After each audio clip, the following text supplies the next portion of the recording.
Bonjour, je m'appelle Raphaël et aujourd'hui c'est moi qui vais passer Bernadette sur le grill.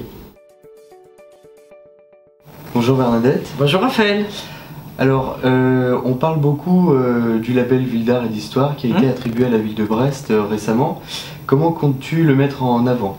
Alors d'abord c'est une très bonne chose parce que Brest a un patrimoine, alors certains très connus, le château, la tour Tanguy, maintenant les Capucins, mais il y a aussi ce Brest secret et insolite que décrit notre ami Bruno Calves et qui peut permettre de mettre en œuvre un tourisme de mémoire. Brest, c'est Vauban, Napoléon III.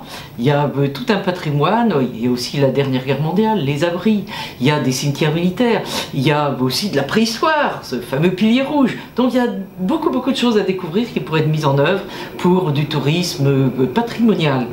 Et puis on a aussi à Brest, évidemment, la mer, le port. Et aujourd'hui, les paquebots, c'est quelque chose d'extrêmement intéressant pour l'économie locale et pour faire connaître notre bonne ville de Brest. Voilà, ce sont des pistes évidemment que on cherchera à explorer complètement. Très bien.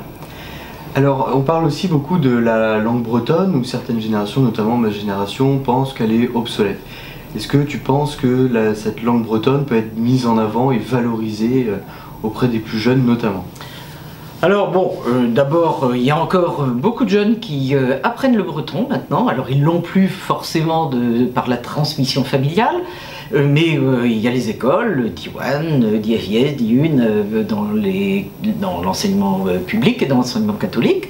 Et puis quand on voit dans Brest, dont on a dit souvent que c'était une enclave française en terre bretonne, quand on voit l'importance des prénoms de tradition bretonne, beaucoup de Brestois ont des noms bretons tout à fait, et puis en fait on sait bien que Brest a été peuplé aussi par le Baléon environnant, puis tout le pays de Brest, tout le Nord Finistère.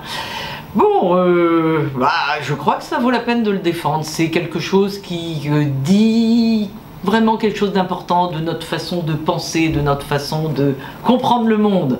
Alors c'est pour ça que je trouve que des combats comme le tilt par exemple, c'est tout à fait honorable et c'est à soutenir parce que quand quelqu'un s'appelle Finch, on va pas être obligé de lui dire Fanche. Voilà. Un combat encore à mener.